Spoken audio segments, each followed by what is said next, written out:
Hi, everybody. I just recorded a 25-minute video for you, which wasn't any good, so I'm going to start over. I'll try to make this one shorter.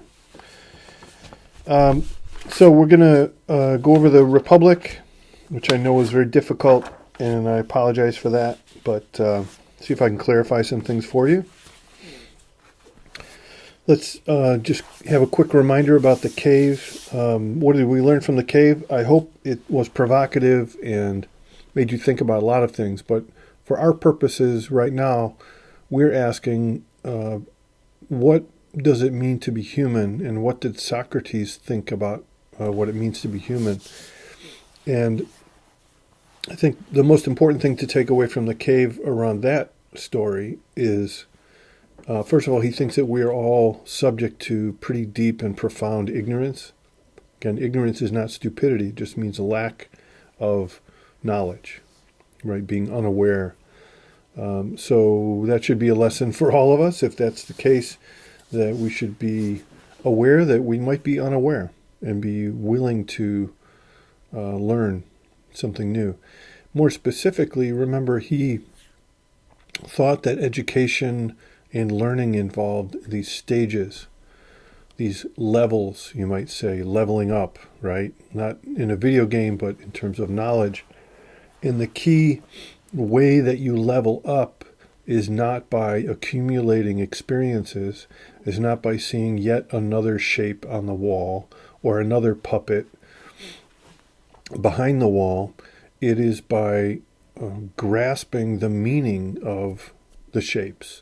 And the way you grasp the meaning of the shapes is to grasp an idea, right? A concept that explains the shapes. And so for that first level, when you move beyond that, the concept that you grasp is captured by the word shadow, right? And the word shadow is not really a thing. It's an idea. It's a concept that explains the images that you see.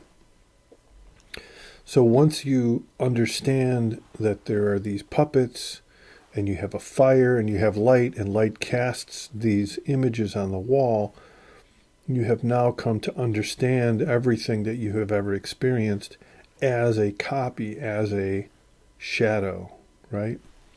And now you've just leveled up.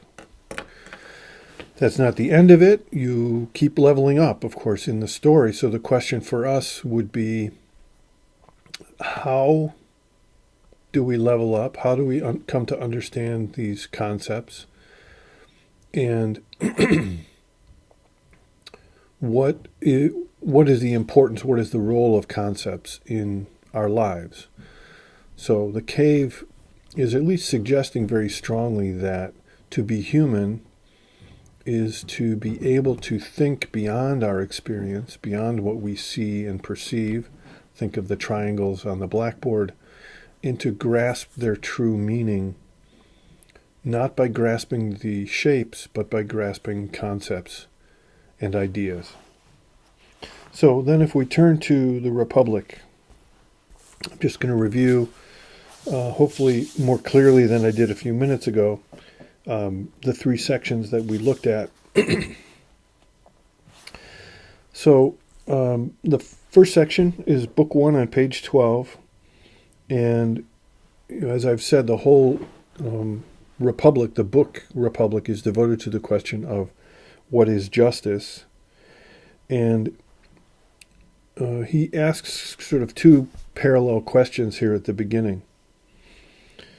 Third paragraph, he says, well then, you're not doing what you want. Tell me, is there in your opinion a kind of good that we would choose to have, not because we desire its consequences, but because we delight in it for its own sake, such as enjoyment of all the pleasures which are harmless and leave no after effects other than the enjoyment in having them?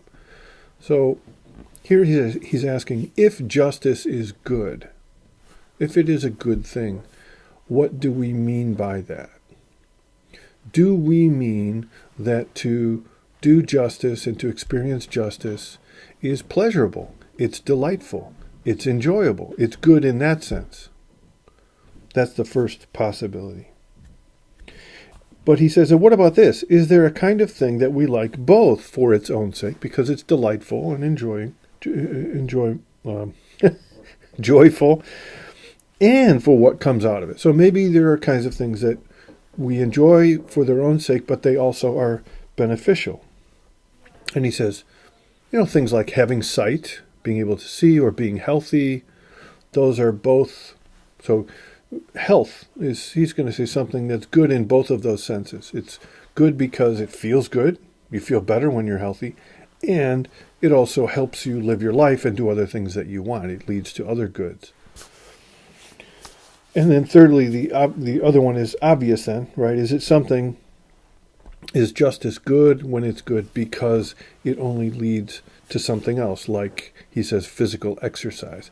Very few people like physical exercise for its own sake, but they say, I'll endure this. It's a kind of drudgery or work, right? But I'll do it because I want to be healthy, which is good. All right, so that's the first set of questions. When we do justice, when we say justice is good, what do we mean? He thinks these are, whenever we say anything is good, it sort of falls into these categories. It's good because it's good in and of itself to have this. We say it's good because it's good in and of itself and it leads to other good things. Or it's only good because it leads to something else, and we really wouldn't do it if we could get that other thing in a different way, right? If I could just pop a pill and be healthy, I probably wouldn't exercise. Something like that. All right, the second question that sort of is paralleled with that is justice better than injustice? And that raises the question of what does it mean to be better, right? What does it mean for something to be good? But is justice better than injustice? So these two questions sort of get woven back and forth in this dialectic. Some here are going to argue that justice is not good. Injustice is better than justice. They're going to say, look, a lot of people play by the rules, a lot of people want to do what is right, and they're honest, and then the dishonest people come by and just trample all over them and get away with it and succeed, right? They win the race, they get the promotion, etc. So they're going to say, this group of people, don't talk to me about justice. Don't tell me justice is good, right? It's only good if it gets you what you want, but typically you can get what you want better, faster, more effectively by being unjust, by lying and cheating. So that's obviously better. All right. So those two questions are in play. And then the story of Gyges, of course, informs that, and I'll just remind you, the story is of a shepherd who is a good guy by all accounts. He's not hurting anyone. He's got friends. He's pretty poor. He's a shepherd, but everything's fine. Until one day he finds a ring, and he discovers this ring enables him to become invisible whenever he wants. And fairly soon, according to the story, Gyges' life changes, and he decides, man, I can go get the best food that I want. I can go steal some money. Hey, you know what? The queen's pretty hot. I'm going to go sleep with the queen. And, that king is kind of in the way. I'd like to have the king's power. So he murders the king and becomes king. He gets everything he wants. And the story challenges us with fundamental questions of human nature. Are human beings motivated only by selfishness? That's what the story suggests, right? Now, how so? Because you could say, well, before the ring, he wasn't selfish. Well, maybe he was, because what did we learn about him? What did we learn about his true character, his nature? We learned, I think, that before the ring was found, he was moral, he was good, he was kind, not because those things motivated him, not because he was motivated to be good or kind, but because he was motivated by the fear of getting caught doing what he really wanted. How do we know that? Because as soon as the fear of getting caught was removed, voila, what did he do? Did he stay kind and gentle and thoughtful of other people? No. Right? He said, injustice is what I've really wanted all along. And I'm happy now that I can do it to get whatever I want. So this is a challenge to anyone who says human beings are capable of goodness, human beings are by nature kind or good or just, right? Seems to make that into a kind of mockery, kind of naive view. What do you think? Can human beings be motivated by justice, by goodness, or only by selfish motives? And if they can get what they want by doing injustice and get away with it, then that's what they're going to do. Socrates accepts this story in order to challenge it, and we'll talk just a little bit about his response to it. But the second section, beginning on page 14. So, as a bit of background, which I think was in my notes, he has been talking about justice in the city. What is justice when he says, let's blow it up and make a big, big picture in the world what justice would look like. So he says, let's talk about a society that was actually practicing justice. What would that look like? And his basic conclusion, he says some really, really interesting, brilliant things about that. But his main conclusion, sorry, my computer went dead. His main conclusion is this, that justice in a city will always involve at least three parts of the city. There are three essential aspects of a city that have to exist and have to be working properly in order for the city to be just. If we start from the bottom, we could say you have to have a lot of workers. You have to have people feeding everyone, right? Okay, so you have to have bakers and cooks and farmers. You have to have people clothing, right? You have to be physically protected. So just start building up all the basic needs that people have. You need plumbers, right? We need workers to provide for the basic needs of the society. But that's not all, because you need people who will govern the society in terms of protecting the individuals. So these are the police, right? And the military. The police protect us from internal crime, internal threats. The military protect us from external threats. And those people are not making anything. They're not providing anything. They're not working in the same way that a baker works, right? They have a different kind of labor that they make, and it's essential for the city to survive and to function. But that's not all. You have to have people making the laws that the police are going to enforce.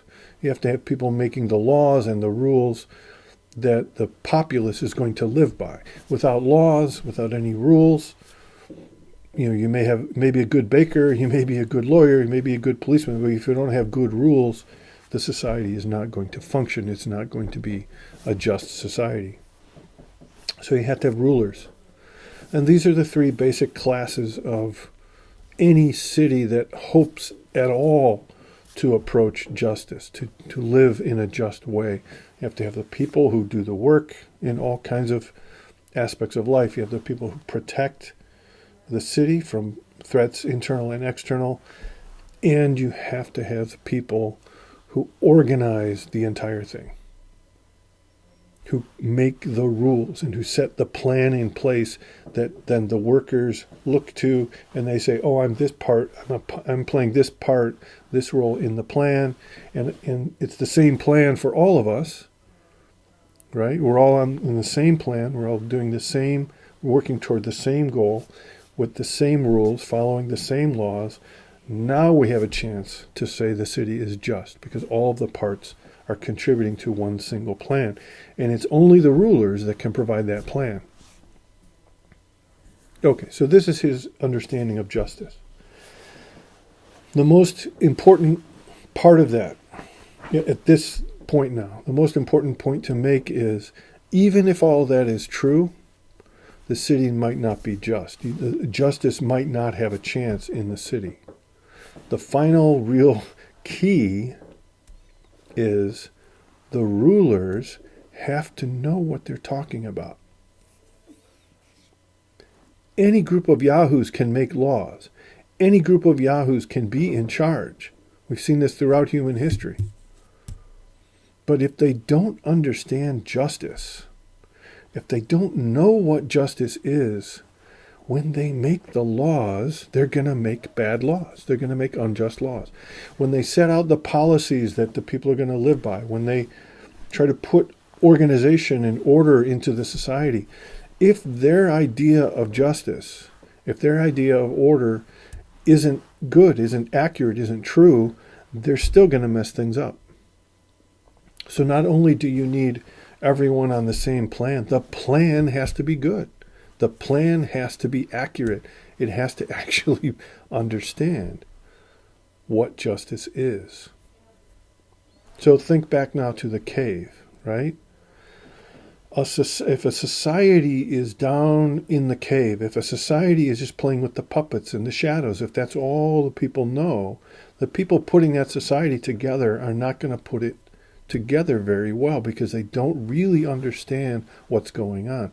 They don't have an understanding of the truth of the cave. They haven't gotten outside of it, for example, right?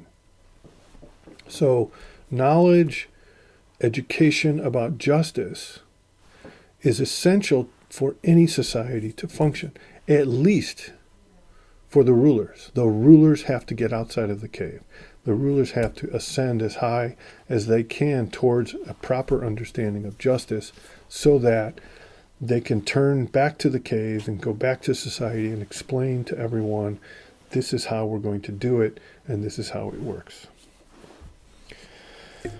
Okay, so in this section, he has talked about justice in the city, and then he makes a point over the next few pages, 14, 15, and 16, that all of the principles I just laid out about justice in the city, he thinks apply to justice in each individual person. He thinks you are not just your hands and your feet and your face and your clothes, and right? That's not you. That's part of you. And you're not just your desires. You're not just your feelings and your memories. That's part of you. But there are other parts of you. He thinks human beings, as individuals, contain three basic parts. Maybe many more variations, lots of, but he thinks there are, again, three essential parts. The first is your desires, your perceptions, your feelings, all the stuff that just kind of happens to you. It just wells up, right? And it's there all the time, pushing and pulling and whatever it does. That's absolutely a part of human nature. But that's not all. There's another part of you he identifies as the will or the spirit. And what he means by that is that part of you that will face danger, for example, will push yourself harder and harder to get something that you want. You may have the desire to achieve some goal, and then you wake up one day and you're like, I'm just not feeling it. And then there's another part of you that says, come on, push through. This is not your desire. This is your spirit. This is your source of kind of strength and courage and determination. This is another part of us. And then the third is that part of us that can understand triangles. That part of us that can understand justice. Your hands can't understand triangles. You can draw them. But as we saw, to perceive, to feel, to see a shape is not to understand what a triangle is. Your mind, your reason, your intellect. He says that calculating part of you. That part of you can actually understand what a triangle is. That part of you can understand what justice is. So that's a third part of you. Just as there are three parts to the city, there are three parts to the self, and the same principles apply. The body and its desires do the work, right? Digestion and movement and running and talking and all, your body does this, right? You have the capacity to stand up for yourself and to right? Say, this is what I'm going to do. I'm determined to do it. Or to, maybe you lack that and you're sort of a coward in certain ways. This is your spiritedness. And then you have your mind. And your mind is ideally the part of you that rules you. Just as you hope that the rulers of a city are smart and have been educated into how things work so that they can put the laws and the plans in place. So that's what this second part was about, where he's saying, we saw in the city you need police, so in the self you need a kind of policeman with determination and courage to fight and protect you. Just as in the city we need workers, you need the body and its desires to do the work for you, and you need a ruler. Okay, so let's look at a couple of places. 16, at the top he says, isn't the cause of all of this, the justice that we might experience, isn't the cause of all of this that so far as ruling and being ruled are concerned, each of the parts in a person minds its own business? We'll talk about that phrase in a second.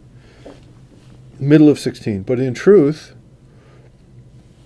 when we looked at the city, justice was something of this sort, not with respect to a person minding his external business, but with respect to what is within, with respect to what truly concerns him and his own. He doesn't let each part of him mind other people's business, or the three classes in the soul meddle with each other, but really sets his own house in good order and rules himself.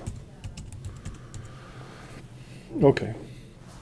So he's using this analogy again and basically saying, if we saw in the city that the police need to be good at being police, they need to focus and concentrate on their business, so to speak, right? And they shouldn't try to be an artist or a ballerina. They shouldn't try to make the laws. The police need to focus on being a good police officer, and that's the way they will protect the city. A baker needs to be a good baker. A teacher needs to be a good teacher, etc., etc. Everyone needs to mind their own business. Minding it in this way, meaning really take it seriously and work at it and practice it to be good. But there's a second meaning to mind your own business, right? It means don't meddle in other people's business. Don't try to do what other parts of the city are supposed to do. So I should not try to arrest criminals, obviously, right? And the police officer shouldn't try to do my job. So what is he saying here? What he's saying is that we see this, in terms of political science, in terms of a society, we see that the best societies where everyone does their job excellently, how do they do it well? They do it well because they perfect it, they work at it, they focus on it, they concentrate on that. And if everyone in the city concentrates on their own work, we will have a city full of experts, a city full of really skillful people. And at the same time, that means staying in your lane, as we would say, not getting outside of your job, not interfering with what other people are doing, and minding your own business in that sense. He thinks the same thing is true of the self. Right? For you to be a well-functioning person, each part of you has to do its own part well, and it has to stay in its own place. Now, he's not talking about the finger, trying to jump. Legs jump, fingers don't jump, right? He's not talking about that. He's talking about the inner part of you. Your mind, your spirit, and your desires. Those all play crucial roles, and they have to play their roles well, and they have to stay out of the other part's business. But this is the problem of human life, right? Because our desires want to be in control. Our desires don't want to be governed. Our desires want to get what they want. They don't want to play by the rules. They don't care about what is good, right? Another part of us cares about what is good. Another part of us cares about what is healthy, right? I just want, a dozen donuts. That's what I want. There's another part of me that says, is that good for you? Is that healthy? And it's that part the mind, he thinks it should be in control. Right? They should be laying out the blueprint for the self and getting every part of the self to say, okay, I'm going to follow my part in this and play my part so that I as a whole individual, just like I as a whole society, right, will be healthy and strong. And that takes us to the third section, beginning on, what page is that? Sorry. 16 and 17, I guess, where he is saying, let's imagine, page 18. He says, let's mold the soul in speech. Let's imagine we could rip open the human soul, this is on 18, and paint a picture of what a self is made of. And his picture involves, as you saw, 3 basic parts, no surprise. One is a many-headed beast. It's got all these heads, and even when one of the heads disappears, another one pops up, and they just keep coming and coming and coming. And right, this is a picture of desire. It never stops, and it keeps changing. One morning you wake up and you feel like doing this, and another morning that. 1 minute this, 1 minute that. Desires for Plato seem to be just these random, ongoing things that change all the time. A beast, and then there's a lion there. Right? And that lion is the symbol of courage and strength and determination, something like that. And then there's a person in there. And his basic argument here is, okay, let's take this scenario. Imagine that this is the human soul. Justice, he says, would look like a kind of friendship between these 3, right? Where they come to this agreement that let's all work together so that we can survive and thrive and do well. And injustice would be where the stronger ones, say the beast and the lion, chain up the man, get him to do what they want, and eventually he's going to starve and die. These are 2 pictures. One is a picture where something, right, so something enabling the 3 parts to get along and to cooperate, and the other in which part of us just pounds and pounds and pounds until it's too late. This is addiction, right?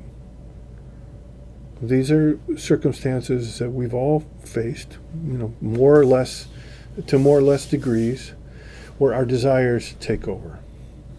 Our desires want to rule, right? We're in charge.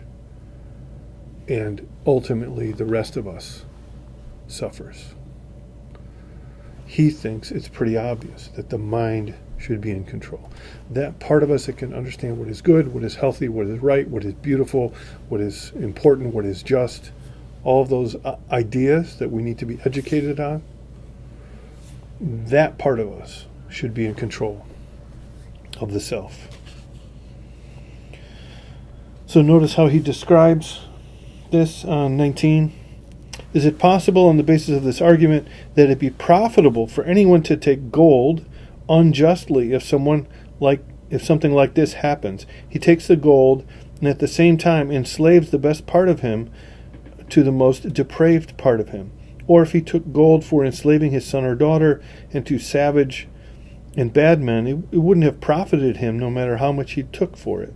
Now if he enslaves the most divine part of himself and has no pity, wouldn't he then be wretched? Okay. So listen, this is a really interesting point, and I'll end here. He is saying that when you act in the world, it gets back to our original question, is it better to be unjust or just? When you act in the world in an unjust manner, when you steal gold, for example, he's saying, what you are doing on the outside is one thing, and you might get away with it, Gyges. But what you're doing on the inside, if you could open up your soul, what you would see is that you're allowing the beast to enslave the human. Right? You're allowing your desires to be in control of your whole self. And that can lead to nothing but disaster. Your desires don't know what's good. Your desires don't know what's best. Your desires don't care about that, right? They want what they want. And then just show up again and again and again. I want this. I got it. Well, now I want that. Right? You are out of control. You have no self-control. You cannot say that yourself is in any kind of order, that it is something that you can be proud of, right? So here he's kind of linked, I think, this picture of society needing a kind of justice ordered by rulers. And in this real simple example, gone back to Gyges and presented a counter-argument against the cynicism of Gyges by saying, if what I've said about the self is accurate at all, that we have at least these three parts, and one of them is reason, why would we ever want to harm and enslave and diminish our reason by allowing our desires to take over, by allowing our desires to contradict and to rule what we know to be best? You may get away with it on the outside, but then on the inside, you're only destroying yourself.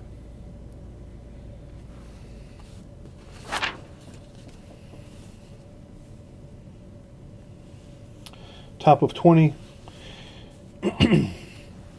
In order that such a man be ruled by something similar to what rules the best men, didn't we say that he must be the slave of that best man who has divine rule in himself? It's not that we suppose the slave must be ruled to his own detriment, as Thrasymachus supposed, but that it's better for all of us, listen to this, it's better for all of us to be ruled by what is divine and prudent, what is just, especially when one has it as his own within himself.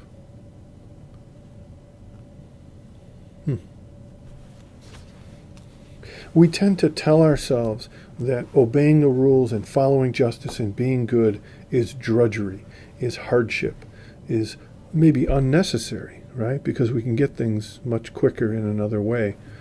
We tend to say that we're kind of restricted and enslaved by these rules. If there weren't so many rules, we could be free and we could live. He's saying just the opposite.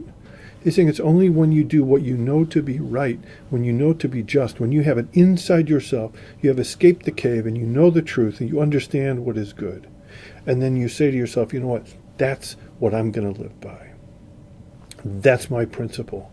That's how I'm going to organize myself. It's only when you submit to the true goodness, to what is truly good, that you are not a slave at all. Right? You are free, you're in harmony, you're just, you're healthy. The slavery of the self comes from allowing the desires to be in charge. All right, well, I've gone 30 minutes again, so I guess I can't help it. It's just in my nature. Maybe that's a fourth part of I don't know, human nature's hot air. I don't know, at least for me. So I hope this helps make some sense of what we're talking about, and we'll do a little more Plato and then move on if we ever get back to class. We'll see. Thanks for listening.